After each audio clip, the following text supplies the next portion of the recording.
Very delighted for our next conversation. And for folks who have watched Authors and Innovators, you know my partner in crime, Doug Banks, the executive director for the Boston Business, executive director. I'm giving you an upgrade. Executive editor for the Boston Business Journal. Doug, if you haven't read his column and his 5 things, you must. Follow him on LinkedIn, follow him online. He's a terrific thinker, and we've got to find a book for you to write. Doug, I'll let you take it away. Thank you, Larry. I have written a manuscript. So I attended the University of Pittsburgh. I got my MFA in creative nonfiction. I actually traveled across the country in the mid to late 90s on an 18-wheeler. And I did write a book. That's what I needed to get my degree. It has not, however, been published, and now it is so out of date it will never be published. But I did try it. It's a lonely profession, and so we're going to talk a little bit about this. And I'm a social guy, so I'm a newsroom guy. But before we get started, and as a way to introduce Phil Elwood and his amazing book, All the Worst Humans: How I Made News for Dictators, Tycoons, and Politicians, I could give him his own bio, but I thought he would just provide us with a 1-minute bio, and then we're going to play a game. So, Phil, give us the 1-minute bio for yourself, rather than me read your LinkedIn, and then we'll get started. Sure. Hi, my name's Phil Elwood, and I'm a public relations operative. It was a circuitous route to get to that job title. I started out at the University of Pittsburgh as on a debate scholarship, so we have Pitt in common. I dropped out due to developing a cocaine problem and then moved to D.C. to dry out. Not the best place to do that. And I interned for a rather famous senator named Daniel Patrick Moynihan, and his office helped me get into George Washington University, where I was promptly thrown out of for drunkenly crashing through the window of Gelman Library. They helped me get a job in a different senator's office, Senator Carl Levin, who was the chairman of the Armed Services Committee. Then they helped me get into Georgetown University, where I graduated finally. And then after that, I didn't really want a job, so I went to graduate school at the London School of Economics and got a degree there. Came back and started working for the smallest public relations firm in Washington, D.C. I think 2 other people worked there. And then eventually went to work for a firm that represented all kinds of dictators and foreign interests. So that's my bio. Yes, so if you haven't read the book, you're going to want to read it. But we're going to play a quick game, and it's going to involve some audience participation. So you did speed debate as a student, so I know you can think on your feet. Sure. So, and I know you can tell a good story. That's what the theme of this whole event is storytelling. So let's play a game. We're going to play 2 truths and a lie.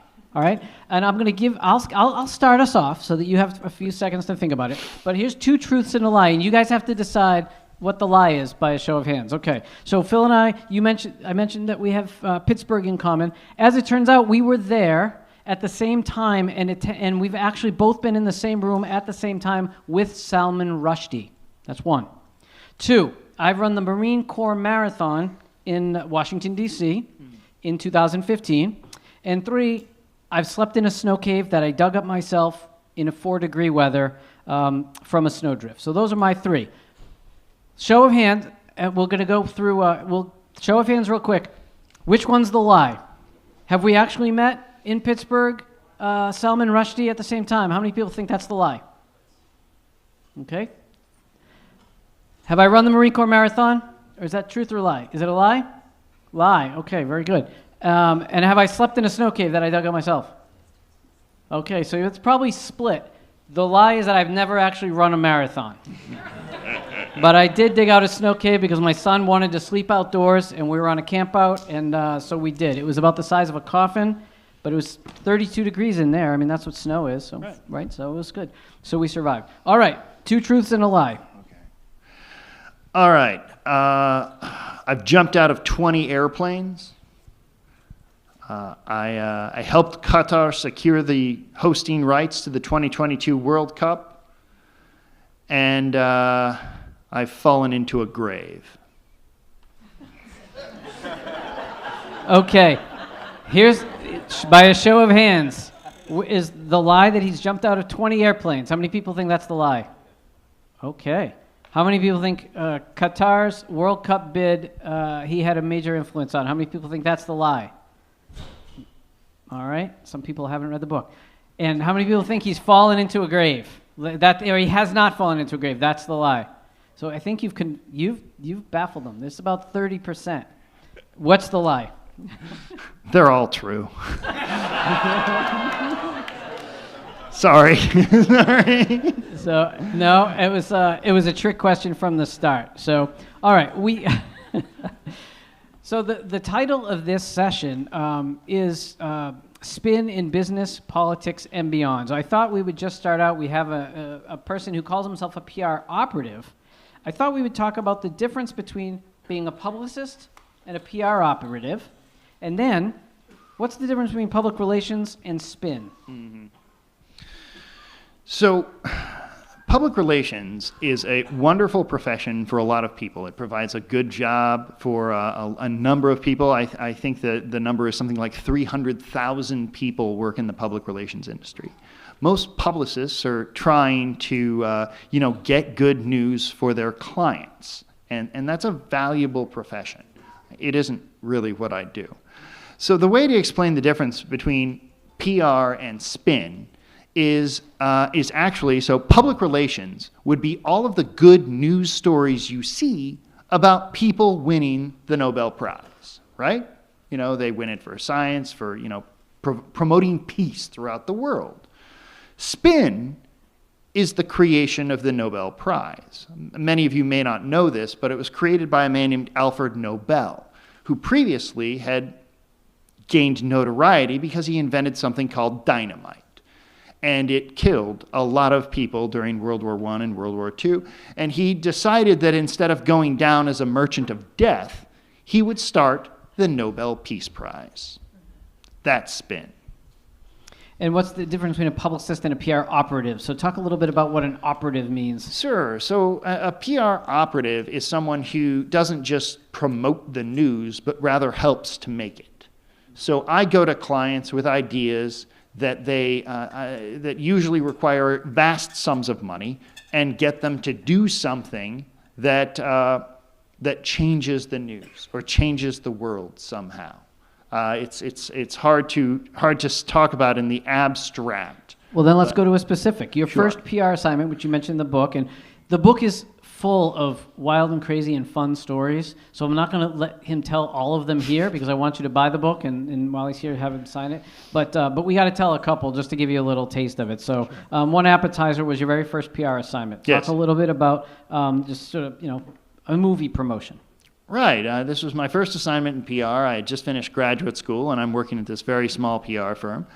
They put me in a windowless room in the basement of a lobbying firm, and all I had was a computer and a phone that was plugged into the wall, which is kind of strange. But I would call the assignment I was given was there was this documentary called Gunner Palace, and if you haven't seen it, I highly recommend it. It was about America's second incursion into Iraq. And the movie was about an artillery unit that lived in Uday Hussein's bombed-out palace in the Ottomiyah section of Baghdad. And they, it had a fishing pond and like a putt-putt course and all kinds of stuff. And these soldiers lived there. The soundtrack for this movie was entirely hip-hop performed by the soldiers. Okay? And one of the scenes early in the movie is a firefight. And so, obviously, they're using some harsh language, as I'm about to do as well. The word fuck appears in the film 42 times. Now, the rules for the MPAA, the Motion Picture Association of America, say that if the word fuck appears more than once, you get an automatic R rating. Okay, but we were concerned that children 14 through 16 wouldn't be able to see this film. And those were the exact people that the military was trying to recruit to join the military and join our incursion into Iraq. So it was important for us to maintain a PG-13 rating on this. So we put a soldier from the film and the director of the film on, every network you can think of, talking about this film and talking about how we were appealing the rating by the MPAA. We successfully appealed the rating, and right now I am partially responsible for the most profane PG-13 movie in history. So he's clearly effective at what he does. Let's talk about another one. So one of his clients was the Gaddafi family. We all know Muammar Gaddafi. And in 2009, the bomber, Lockerbie bomber, was a Libyan terrorist who helped bring down the Pan Am flight over Scotland. We've all heard about this. And he was about to be released from prison. You had an assignment on behalf of your client, the Libyan government, right? Talk about that assignment. Sure. So one afternoon, my employer called me up and said, Phil, you need to go over to the Libyan embassy, which was in the Watergate Hotel, because nothing shady had ever happened there before. And so he's like, you need to go over to the Libyan embassy. There's some news that's going to come out that will make our client very happy, but will make the rest of the world very upset. So I sat down with the Libyan ambassador, and he informed me that in 48 hours, al-Megrahi, the man who brought down Pan Am Flight 103, would be released on compassionate grounds by the Scottish authorities. And he wanted to know what I thought the media's response to this might be. And I said it's probably going to be something along the lines of a shitstorm. And yeah, I was right. So the news kind of came out, and it was so bad that the then director of the FBI, Robert Mueller, wrote a letter to the Scottish authorities calling this a miscarriage of justice. So my assignment was to get a positive piece of press for the Libyans the week al-Megrahi was released. I did some research and found that one of the members of Congress who helped open the door to Libya to end the sanctions and to get them to be an ally in the war on terror was the chairman of the House Intelligence Committee. And I had recently done an operation with him in Mexico. So I went to his staff and I said, look, all of this negative news is going to push Libya away from us. They're going to go back to funding terrorism, and they're not going to help us in the war on terror. So, could you maybe write a letter or sign the letter that I wrote that said basically knock off the Libya bashing? They agreed to sign the letter. I then leaked it to a reporter at Politico who wrote a story with the headline, knock off the Libya bashing. So I got a positive piece of press for the Gaddafis the week al-Megrahi was released. Now, in the book, I say that I deserve whatever the opposite of a Pulitzer is. I'm not sure what you'd call that. I don't think they have a name for it, but... it should exist. It should exist. So before we go on to another story, and there's a good section in the book that we're not going to talk about involving Gaddafi's son and a 3-day debauchery trip in Vegas that involves jean shorts. But we're going to just let that be a tease for you. It's worth the read. But let's talk about the power of story. So you wrote in your book, once you have ink, your story becomes real. Talk about what does that mean? What do you mean by that? And in terms of some of the entrepreneurs here, some of the business people, some of the folks trying to tell their own story, Sure. What does that mean? Well, oftentimes when people hire public relations firms, they don't know what they want. It's kind of like dating somebody who's not sure what they like. So it's you have to figure out what their story is and how to tell it best. I'm trying to think of a good example of that. One of the things I work for now is kind of rebranding the medical treatment for therapeutic ketamine. It is known as a club drug, Special K, or whatever you want to call it. And but what it does in the therapeutic setting is treat depression, anxiety, and suicidal ideation. So what I do is help ketamine clinics tell their story, as this is a medical treatment, not a club drug. A lot of people say that Matthew Perry died of ketamine. That is very inaccurate. He was under the influence of ketamine and got into a hot tub and drowned. So that is not the way I would recommend doing ketamine. I would recommend doing it in a doctor's office with the supervision of an anesthesiologist and an ER-trained nurse. But what we're trying to do is change the public's beliefs about ketamine. So putting a human face on this issue that isn't Matthew Perry's or somebody else's. Exactly. So you talk in the book about bipolar disorder and Yes. and the fact that you undergo ketamine treatments yourself. So this is in the book. As it turns out, my roommate right out of college was an EMT who suffered major depressive disorders. He would come home from an overnight, and I was a young reporter covering cops in schools, and you can imagine the conversations we would have over a bowl of cereal between his overnights as an EMT and my chasing cops and things going on around the town that we covered. But I also have a very close family member who suffers from bipolar. So you take ketamine. Why was that important to you to include it in the book? I assume you weren't doing it because you thought it would help your client. This was a little bit, you had a little bit more Sure. there's a human reason for that. What was that? Right. I've suffered from depression since I was about 20. That's what the dropping out of college was about. What I didn't know was that I had bipolar II disorder. I wasn't formally diagnosed with that until I was about 35.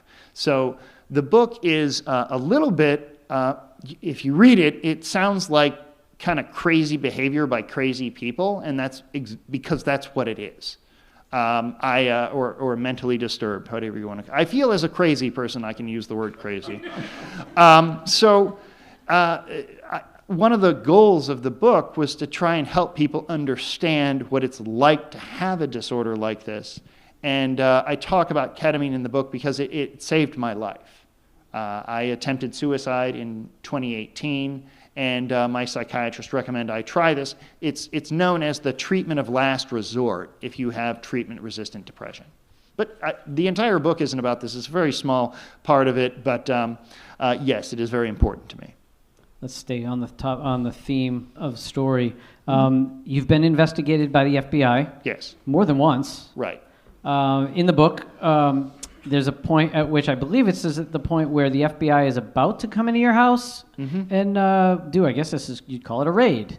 Well, no, an investigation. It was much more polite than a raid. Okay, more polite. But your wife says, you quote your wife as saying, sometimes the story you tell isn't quite the whole story.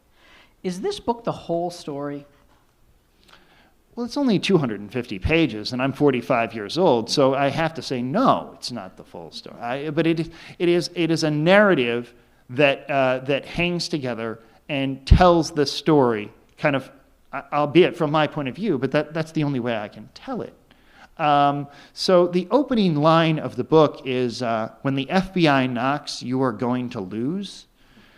And it was very true in my case. I had to spend a great deal of money on an attorney to explain what had happened, and I had to turn over 2.5 years of my emails, text messages, bank records, pretty much everything but my medical records and my communications with my lawyer and my wife. Everything else I had to turn over to the team that was led by Robert Mueller. When he was investigating Russian interference in the 2016 election. So we'll have one more story from the book, and then we'll talk about your approach and how do you actually get reporters to write stories. Now, as an editor with a staff of reporters, we get approached by PR people all the time. We're really obnoxious. You say in the book just how much the news media is outnumbered. 7-1. Yeah, so over the last 20 years, I can tell you that the number of newsroom employees, editors, and reporters has dropped by more than half over 20 years. And at that time, I'm pretty sure PR practitioners has probably taken over. It's where we go to actually make money. That's just a fact. But so we'll talk a little bit about your approach with reporters and Sure. in general. But we mentioned you represented the family of Gaddafi. And you mentioned Qatar. At one point, so we know the U.S. is hosting the World Cup in 2 years, in 2026, and Qatar just hosted it in 2022, and you mentioned you had something to do with that. You helped make that happen. How did that assignment come about, and what did you do? How did you influence that? Sure. The firm that I was working for had the royal family of Qatar as a client. And back in 2010, they got the idea in their head that they wanted to host the World Cup. Now, when this was announced, they were bidding on it. ESPN said it made more sense to play the Super Bowl in a lake than it did to play the World Cup in Qatar. They were right. So my job wasn't exactly to go positive on the Qatar bid. And this is because it's a desert nation, and Right. the World Cup, for those of you who aren't soccer fans, takes place in the dead of summer. Right. So it would be 120 degrees when they were playing the games, and soccer players would die. So they decided they had to actually move the games to the winter months, and it disrupted the entire European soccer schedule. But that's aside. My job was to go negative on the American bid. So if anybody from FIFA is watching, I should be banned for life from ever working on a bid again because this is expressly prohibited in their rules. So we did several things, and my employer called me up one day and said, Phil, the U.S. Congress just introduced a sense of the House resolution. These mean nothing. Supporting the American bid. And I was like, well, who cares? And he said, we want you to get a resolution introduced into the U.S. Congress opposing their own bid to host the games. Now, keep in mind that the U.S. bid was being led by a gentleman named Bill Clinton. So he had a little bit of notoriety, a little bit more credibility than I had. And so my job was to introduce this resolution. So I told my employer that was impossible, and he said, I'll never forget this, I said it, you make it true. So I went out to a bar, and I sat outside, and I was having a vodka soda, this bar on 17th Street in D.C., and it was about 3 in the afternoon, and a group of school kids walked by, and they were all morbidly obese. And I said, there's my answer. And I got a cocktail napkin and a pen, and I wrote a resolution that said the United States government would not support bids for any international games, World Cup, or Olympic until we fully funded physical education programs in public schools. So at the time, Michelle Obama was very big on this Let's Get Moving campaign. And so it fit in with kind of what was going on in the zeitgeist. So then I had to get this thing introduced. So I hired a lobbyist who had connections with a number of members of Congress. And he got a representative from Detroit, Carolyn Cheeks Kilpatrick, who was retiring at the time, to introduce this on her way out the door. So she introduced the resolution, I think she agreed to introduce it, and it was in draft form. I'm not sure if it was formally introduced. But I leaked the resolution to a reporter, again at Politico, who wrote a piece with the headline, World Cup versus Gym Class. So it didn't matter if the resolution actually was introduced or not. Right. So we had this artifact that we could take to Zurich, where 22 people were voting to decide who would host the World Cup. Now, normally it's 24, but 2 of them were in jail for, receiving bribes from the Qataris. So, we gave this article to the 22 voters, and we had one talking point. In the United States, funding for infrastructure for the World Cup could become a political football. In Qatar, the emir determines how the money gets spent. I don't know how many votes we won by, and I don't know if I switched a single one of them. But I did give every one of the voters cover. They could say, hey, look, not even the U.S. Congress wants to host this thing. Not even the American public want it. So why would you give it to them? So that particular client in that episode introduced 2 terms that I had heard a little bit about, one I'd never heard of. One was an AstroTurf organization. Right. Explain the role of an AstroTurf organization and how you used it in this case. Sure. Do you know what a grassroots organization is? I think we all do, yeah. Okay. So an AstroTurf organization is a fake grassroots organization. It's very simple. So you create something using money and a shell corporation in Delaware and a website, and you make it look like people support a cause. In this case, it was the Healthy Kids Coalition. It was established by somebody. Look, the lobbyist thought he was working for the Healthy Kids Coalition. He did not know he was working on behalf of the Qataris. And the other one, so we've heard in the first 2 talks. And if I could jump in real fast. This is one of my deepest regrets, and one of the things that kind of contributed to my depression. I mean, it's a funny story when I tell it that way, and it sounds like a prank. But what started off as a prank ended up as pretty much a human rights violation. We've come to learn that the building of the stadiums and stuff. Yes. Talk a little bit about what this regret means, because one of my questions was, of course, your biggest regret. So you've gone there. So jumping ahead. So go right ahead. So check that off the list. During the building of the stadiums, the Qataris maintained that only 2 workers died. And on the eve of the games, they put out a press release that no one noticed, saying actually maybe it was more like 500. And then Amnesty International, I believe, put out a press release saying actually it was more like 5,000. And many of them died of heat stroke. And it was an awful situation. They have a form of labor there called the kafala labor system that is basically indentured servitude. And I'd like to say that there was so much uproar in the American media or in the global media about this that it would never happen again. But Saudi Arabia is hosting the games in 2034, and they have already announced that they're going to use indentured servitude to build the stadiums. So history is repeating right in front of us. And those of us who were here this morning, you heard about we've heard twice now from two different topics on the topic of modern day slavery. Here's a great example of how it played out. And this is a good example. Why does Qatar want to host it in the first place? I was watching the Celtics game against the Wizards. Sorry, we blew you out last night. But right there on the parquet floor, Abu Dhabi is right there on the floor, not the parquet floor, sorry, but in Washington. They're one of the major sponsors. I think they're a jersey sponsor of the Wizards. Yes. Talk about, so the other term that you mentioned in the book is sports washing. What is it? And these are two examples of it. Why is it important? What does it do? What's the impact of this? Well, it's like greenwashing. You know, the best example of greenwashing that I know of is, have you all heard the phrase carbon footprint? You know, you got to reduce your carbon footprint. Okay, that phrase was created by the oil industry, and it's blame shifting. It's so that you as a consumer feel bad about what you're doing, but the people actually committing the crime against the environment is the oil industry. So next time you use the phrase carbon footprint, just realize where it came from. Now, sports washing is a little different. So oftentimes brutal regimes, Russia tried to do it with the World Cup, Saudi Arabia is doing it with the World Cup, Qatar did it. So what it is to make a regime more palatable by saying, hey, they're like us, they like sports.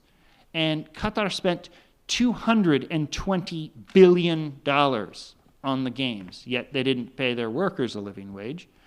But sports washing is basically meant to cover up certain stuff, like the Saudis created Live Golf so that people would think of them as to do with the golf course rather than say things like 9/11, Jamal Khashoggi, or how they treat women. Okay, let's brighten this up just a little bit and talk. I promise the book is really funny. It's so actually one of the things really, I do. it's really funny. I'm very thankful that Larry gives me a chance to actually talk about it with you today. But so let's talk about the reporter and PR person relationship, because obviously you're useless, no offense, if someone doesn't write your story, right? You're not going to get a byline. You don't want to have anything to do with it. No. So how do you reach out? How do you get a reporter? I get 100 to 500 emails, somewhere between that every single day. Sure. Plus, luckily they don't call anymore because my voicemail just doesn't, it just sends them back to my email again. How do you reach out to reporters? How have you cultivated those relationships? And we'll be quick because we got to end in 5 minutes. Okay. But I've at least one more question for you after that. So go ahead. Okay. So it's all based on trust. So how do they trust you when these are your clients?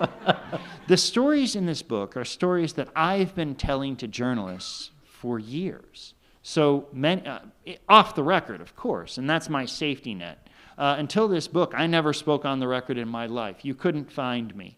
I buried my search engine optimization results below a different Phil Elwood, a jazz reviewer from the San Francisco Chronicle who died. Yeah, I paid somebody to promote his obituary so that my results would fall to the second page. So I've been hiding for 20 years, and the way I get reporters to trust me is I tell them stories that I shouldn't. I tell them things about myself. And it's kind of a mutually assured destruction sort of situation, where if I were to lie to them, they could take all of those things and put them on the record.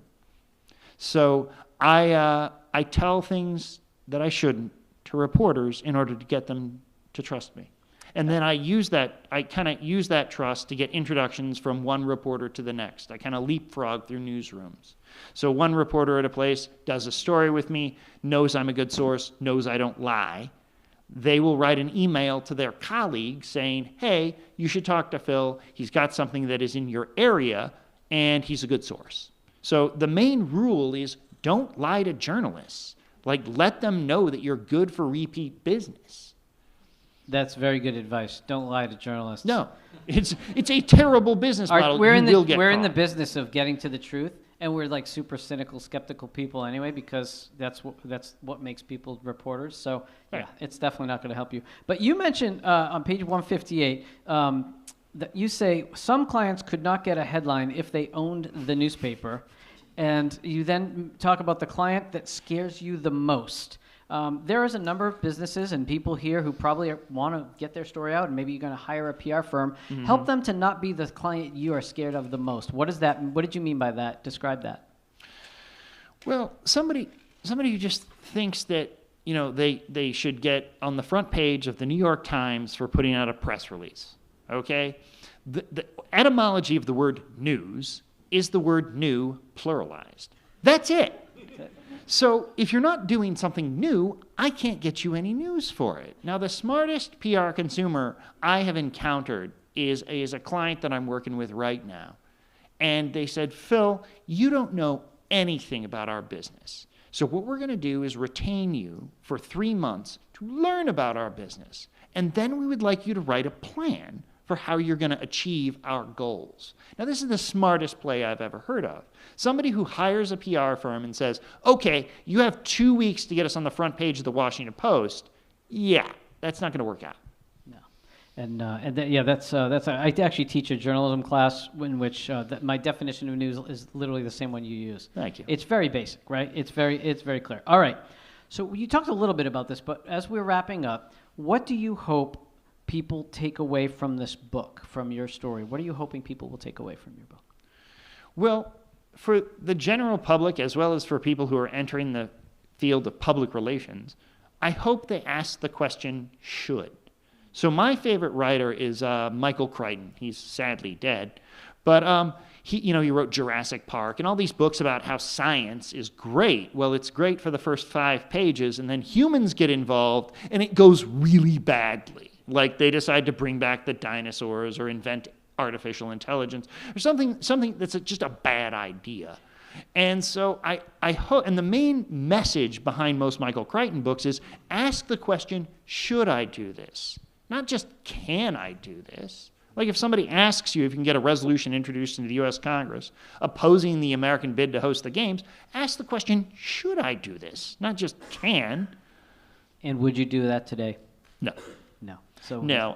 The second chapter of the book is titled Everyone Deserves Representation. I used to believe that. I no longer do. And then the last question that Larry always ends with, and we end with, is what are you reading right now? What's the books or the authors or the folks that you're following, or what are you reading?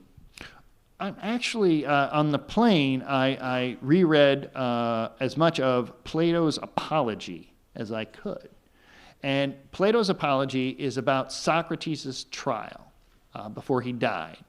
And it is an explanation of why you should teach students to ask questions, why you should use things like the Socratic method, why you should question authority. And that's what I was rereading on the plane. And what have you learned from that book? Just those things, that you shouldn't trust authority and that you should question everything that you read. I hope people read my book and question it. Oh, there's plenty of things to question. Well, thank you. What's beautiful about this book is that it's so outrageous, just like Two Truths and a Lie. You have to believe the outrageous because nobody can make this stuff up. And with that, I'd love to just have you all thank Phil Elwood for his book and for his time. He flew up here from D.C. today just to be with us. So thank you, Phil, and thank you so much for being here.